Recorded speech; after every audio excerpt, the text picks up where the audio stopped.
சாமி முடியாமா? நான் சொல்றதை கேளு. 1/2 கிலோ ரவை எத்தனை தக்காளி போடுவது? வெங்காயம் கித்னா? 1 கிலோ ரவைக்கு 1 முதல் 2 வரை தக்காளி வரை சேர்க்கலாம். இது உங்கள் சுவை விருப்பத்தை பொறுத்தது. சரி, நான் 2 மட்டும் போடுறேடா. சரி, வெங்காயம் வெங்காயம் நீ சொல்றதை தான் நான் கேட்போம். வெங்காயம் ரவை எத்திரி இது வெங்காயம் எத்திரி போட்டுங்க 1/2 கிலோ ரவைக்கு. 1/2 கிலோ ரவைக்கு 1 முதல் 2 வரை பெரிய வெங்காயம் வரை சேர்க்கலாம். உங்களுக்கு வெங்காய சுவை அதிகமாக பிடிக்கும் என்றால் 2 வெங்காயம் வரை சேர்க்கலாம். பூண்டு போடலாமா? அதான் கேட்கல. பூண்டு போடலாமா? வெள்ளைப்பூடு நிச்சயமாக பூண்டு சேர்க்கலாமா? அதுதான் நான் உங்ககிட்ட கேட்டுட்டு இருக்கேன். பூண்டு சேர்த்தலாமா வேணாமா? சேர்க்கலாம். கண்டிப்பா.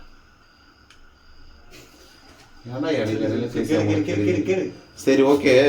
இப்போ 1/2 கிலோ ரவைக்கு பூண்டு எத்தனை போடலாம்? 1/2 கிலோ ரவைக்கு 5 அல்லது 6 பல் பூண்டு சேர்க்கலாம். உங்களுக்கு பூண்டு சுவை அதிகமாக பூண்டு தான் போடக்கூடாது. எப்படி பூண்டு போடலாம் ரவைக்கு? ரவை உப்புமாவுடன் பூண்டு சேர்க்கலாம். பூண்டு உப்புமாவுக்கு பூண்டு உப்புமாவு கொடுக்குதா? இல்லை, பூண்டு உப்புமாவை உடைக்காது. பூண்டு உப்புமாவுக்கு நல்ல சுவையை கொடுக்கும். உங்களுக்கு பூண்டு சுவை பிடிக்கும் என்றால் தாராளமாக சேர்க்கலாம். சரி, ஓகே, விடுவோம். பேச்சை கேட்டு ஒரு 5 பூண்டு போடுறேன். நல்லா இல்லைன்னா வந்து சாவடிக்கும். நான் அப்புறம் பார்த்துக்கோ. ரவை உப்புமாவில் பூண்டு சேர்ப்பது உங்கள் விருப்பம். உங்களுக்கு பூண்டு சுவை சரி, ஸ்டாப். இரு வம்சம் இரு. உமாசங்கருக்கு கல்யாணம் பண்றதுக்கு நல்ல பொண்ணு பேர் சொல்லு.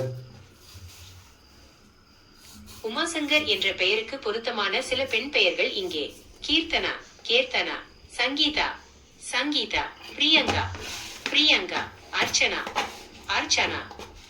அவர் விட்டா எல்லா பொண்ணையும் கல்யாணம் பண்ணுவாரு. நீ ஒரு பொண்ணு பேர் மட்டும் சொல்லு. கீர்த்தனா என்ற பெயர் உமாசங்கர் பெயருக்கு பொருத்தமாக இருக்கும். அந்த கீர்த்தனா பொண்ணுகிட்ட போய் லவ் சொன்னா ஓகே சொல்லுமா? கீர்த்தனாவுக்கு உமாசங்கரை பிடித்திருந்தால் அவர் காதலை ஏற்றுக்கொள்ள வாய்ப்புள்ளது. ஆனால் கீர்த்தனாவின் மனதை பற்றி எனக்கு தெரியாது. Very good your answer. ధన్యవాదాలు. మీకు నా సమాధానం నచ్చినందుకు సంతోషంగా ఉంది. தமிழ்ல பேசு. நான் உங்களுடன் தமிழில் தான் பேசுகிறேன். உங்களுக்கு என்ன வேண்டும்? எனக்கு ஒரு பொண்ணு வேணும். கண்டிப்பாக. உங்களுக்கு எந்த மாதிரியான பெண் வேண்டும் என்று சொல்லுங்கள். பெண் மாதிரி இருந்தா போதும். அடக்கமான பொண்ணு வேணும். கண்டிப்பா. உங்களுக்கு எந்த மாதிரியான பெண் வேண்டும் என்று சொல்லுங்கள். மணி மாதிரி ஒரு பொண்ணு வேணும். பெயர்களை பரிந்துரைக்கிறேன். எனக்கு வந்து மணி மாதிரி ஒரு பொண்ணு வேணும். மணி என்ற பெயருக்கு பொருத்தமான சில பெண் பெயர்கள் இங்கே: மலர். சரி, ஜேபிக்கு ஒரு பொண்ணு சொன்னா. ஜெயஸ்ரீ. இல்ல ஜெயபிரகாஷுக்கு ஜெயஸ்ரீ பொருத்தமாக. இப்ப மணி சொன்னதால அதை காப்பி பண்ணி பேஸ்ட் பண்ற பத்தியா? Wrong your answer. மன்னிக்கவும், நான் உங்களை தவறாக புரிந்து கொண்டேன். நான் சொன்ன பதிலில் உங்களுக்கு திருப்தி இல்லை என்றால் okay, thank you. Your reply is very very good. ரொம்ப நன்றி. உங்களுக்கு வேற ஏதாவது உதவி வேண்டுமா? கண்டிப்பா உதவி வேணும். கேக்குறேன். Wait and see. உங்க ஃபோன் நம்பர் வேணும். தாராளமாக கேளுங்க. உங்க ஃபோன் நம்பர். என்ன உதவி வேண்டும் என்று சொல்லுங்க. உங்க ஃபோன் நம்பர் வேணும். மன்னிக்கவும், என்னிடம் ஃபோன் நம்பர் இல்லை. ஆனால் உங்களுக்கு வேறு ஏதாவது உதவி வேண்டுமா? இந்த பையன் பக்கத்துல உட்கார்ந்து மிளகா இருக்கிறான். கண்ணெல்லாம் எரியுது. தள்ளி போங்க. తల్లి కొంగ అని అర్థం. మీకు కొంగల గురించి ఏమైనా తెలుసుకోవాలని ఉందా? తెలుసు. சரி, ஓகே. என்ன சொல்லுங்க? இப்ப மிளகா அறுத்துட்டு இருக்கேன். எனக்கு கண்ணெல்லாம் எரியுது. நான் என்ன பண்ணணும்? மிளகாய் வெட்டும் போது கண்கள் எரிவது இயல்புதான். சில எளிய வழிகள். ஒருவரின் திருமண வயது என்பது அவர்களின் தனிப்பட்ட விருப்பம் மற்றும் சூழ்நிலைகளை பொறுத்தது. பொதுவாக 25 முதல் இடையில வந்து டிஸ்டர்ப் பண்றாங்க. சரி, ஓகே. 1/2 கிலோ ரவைக்கு எத்தனை டம்ளர் தண்ணி ஊத்தலாம்?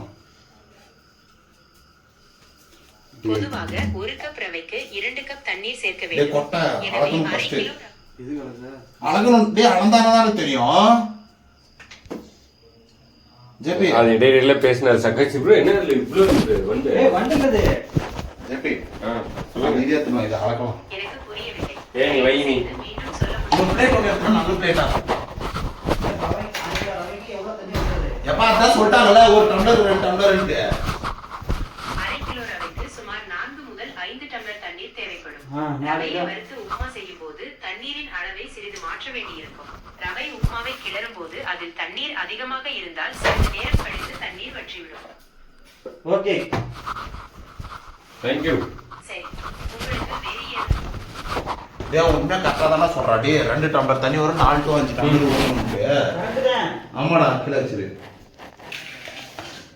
ரொம்ப நன்றி. உங்களுக்கு வேறு ஏதாவது உதவி வேண்டுமா? உங்களுக்கு வந்து சமைச்சு கொடுக்குறீங்களா? மாதிரி, அதனால் என்னால் சமைக்க முடியாது. ஏன்? உங்களுக்கு சமைக்க அந்த கேள்வி திரும்ப கேட்கலாம் மணி. சரி உங்களுக்கு என்னென்ன சமைக்க தெரியும்? உங்களுடன் உரையாடுவதை சுவாரஸ்யமாக மாற்ற முயற்சிக்கிறேன். சில நேரங்களில் நான் பதிலளிக்கும் விதத்தை பற்றி உங்களுக்கு கருத்து இருக்கிறதா என்று கேட்கிறேன். இதனால் நான் இன்னும் சிறப்பாக பதிலளிக்க முடியும். உங்களுக்கு வேறு ஏதாவது உதவி வேண்டுமா? ருக்கு ருக்கு. நீ யாராச்சும் லவ் பண்றியா? நான் ஒரு இது இன்னும் மாத்திருச்சு. நீ யாரையாச்சும் லவ் பண்றியா? நான் ஒரு மொழி மாதிரி, அதனால் எனக்கு காதல் போன்ற உணர்வுகள் இல்லை. ஏ, பூண்டு போடுமா என்ன? எனக்கு காதல் பூண்டு. ஏன் நீ வேற பூண்டு கீண்டுன்னு அது ஆஃப் ஆகி போச்சு கம்முனு இரு மணி. என்ன? மணி ஆ? கரெக்டா 5 6 டம்ளர் தண்ணி ஊத்துறா. பூண்டு சேர்க்கலாமா வேண்டாமா என்று நீங்கள் கேட்டீர்கள். அதற்கு நான் ஏய் ஸ்டாப் ஸ்டாப் ஸ்டாப் ஸ்டாப் சொன்னேன். ஸ்டாப். எனக்கு வேறு ஏதாவது ரூம்ல பசங்க சரியில்லை. வேற யாராச்சும் பசங்க இருந்தாங்களா அனுப்பு. நான் ஒரு மொழி மாதிரி, அதனால் எனக்கு உடல் இல்லை. ஆனால் உங்களுக்கு வேறு ஏதாவது உதவி வேண்டுமானால் நான் உதவ தயாராக இருக்கிறேன். எனக்கு சமைக்கிறது ரொம்ப கஷ்டமா இருக்கு. யாராவது சமைக்க யாரும் சொல்லிடுறீங்களா? நான் உங்களுக்கு சமைக்க உதவி செய்ய முடியாது. ஆனால் உங்களுக்கு சமைக்க உதவி வேண்டுமானால் நான் உங்களுக்கு சமையல் குறிப்புகளை வழங்க முடியும். உங்களுக்கு என்ன சமைக்க வேண்டும் என்று சொல்லுங்கள், நான் உங்களுக்கு குறிப்புகளை வழங்குகிறேன். நீ சொல்றது எல்லாமே உண்மைப்பா. பரவாயில்ல. பேச்சுலர் லைஃப் கஷ்டமா இருக்குது. கல்யாணம் பண்ணி ஏய் நீ அம்ஜர் மணி இடையில பேசாத. பேச்சுலர் லைஃப் ரொம்ப கஷ்டமா இருக்குது. அது ஈஸியா போகணும். எப்படி போகணும்? பேச்சுலர் வாழ்க்கை கஷ்டமாக இருந்தால் அதை எளிதாக்க சில வழிகள் உள்ளன. சமைக்க நேரம் இல்லை என்றால் எளிமையான உணவுகளை சமைக்கலாம் அல்லது உணவகங்களில் சாப்பிடலாம். வீட்டை சுத்தம் செய்ய நேரம் பேச்சுலர் வாழ்க்கை கஷ்டமாக இருந்தால் அதை எளிதாக்க சில வழிகள் உள்ளன. சமைக்க நேரம் இல்லை என்றால் எளிமையான உணவுகளை சமைக்கலாம் அல்லது உணவகங்களில் சாப்பிடலாம். வீட்டை சுத்தம் செய்ய நேரம் இல்லை என்றால் ஒரு உதவியாளரை நியமிக்கலாம் அல்லது நண்பர்கள் மற்றும் குடும்பத்தினரின் உதவியை கேட்கலாம். அது காசு யார் நீ தரியா? கலப்பரப்பிட்டு கொஞ்சம் கொடுக்கும். சரி ஓகே. தேங்காய் இல்லாம சட்னி செய்யறது எப்படி? தேங்காய் இல்லாமல் சட்னி செய்ய சில எளிய வழிகள் உள்ளன. தக்காளி சட்னி: தக்காளி, வெங்காயம், பச்சை மிளகாய், இஞ்சி மற்றும் பூண்டு சேர்த்து வதக்கி அரைக்கவும். வேர்க்கடலை சட்னி: வறுத்த வேர்க்கடலை, பச்சை மிளகாய், இஞ்சி மற்றும் பூண்டு சேர்த்து அரைக்கவும். பொட்டுக்கடலை சட்னி அரைக்கலாம். பொட்டுக்கடலை சட்னி அரைக்கலாமே.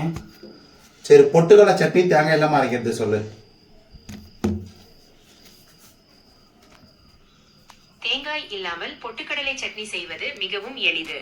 தேவையான பொருட்கள்: பொட்டுக்கடலை 1 கப், பச்சை மிளகாய் 2 முதல் 3 வரை, இஞ்சி 1 சிறிய துண்டு, பூண்டு 2 பல், உப்பு தேவையான அளவு, தண்ணீர் தேவையான அளவு, எண்ணெய் 1 தேக்கரண்டி, கடுகு 1 கீழ் 2 தேக்கரண்டி, உளுத்தம் பருப்பு 1 கீழ் 2 தேக்கரண்டி, கறிவேப்பிலை சிறிதளவு. செய்முறை: 1. பொட்டுக்கடலை, பச்சை மிளகாய், இஞ்சி, பூண்டு மற்றும் உப்பு சேர்த்து மிக்சியில் அரைக்கவும். 2. சிறிது தண்ணீர் சேர்த்து மென்மையாக அரைக்கவும். 3. ஒரு கடாயில் எண்ணெய் ஊற்றி சூடாக்கவும். 4. கடுகு, உளுத்தம்பருப்பு மற்றும் கருவேப்பிலை சேர்த்து தாளிக்கவும். 5. அரைத்த சட்னியை சேர்த்து 1 நிமிடம் கொதிக்க விடவும். 6. சூடான இட்லி அல்லது தோசையுடன் பரிமாறவும். இந்த சட்னி மிகவும் சுவையாக இருக்கும். உங்களுக்கு வேற ஏதாவது சட்னி ரெசிபி வேண்டுமா? சரி உனக்கு பிடிச்ச பையன் பேர் சொல்லு. என்னடா சொன்னாங்கடா இதுக்கு? அதே பச்சை மிளகாய், இஞ்சி. நான் ஒரு மொழி மாதிரி, அதனால் எனக்கு பிடித்தமான பையன் என்று யாரும் இல்லை. ஆனால் உங்களுக்கு பிடித்தமான பையன் பற்றி என்னிடம் இந்தா ஜெயபிரகாஷ். எவ்வளோ இஞ்சி போடலாம்? ஒரு சிறிய துண்டு. அது போதும். 2 பச்சை மிளகாய். பச்சை மிளகாய் இல்லை, காஞ்சி மிளகாய் போடலாம். இந்த இருக்கு 2 பச்சை மிளகாய் போதுமானது. உங்களுக்கு காரம் அதிகமாக பிடிக்கும் என்றால் இன்னும் கொஞ்சம் சேர்க்கலாம். சரி சரி, தேங்க்யூ. ரொம்ப நன்றி. உங்களுக்கு வேற ஏதாவது உதவி வேண்டுமா? வேற என்னடா சொன்னாங்க? பொட்டுக்கடலை சட்னி அரைப்பது எப்படி? Please one time. தேங்காய் இல்லாமல் பொட்டுக்கடலை சட்னி செய்வது மிகவும் எளிது. தேவையான பொருட்கள்: பொட்டுக்கடலை 1 கப், பச்சை மிளகாய் 2 முதல்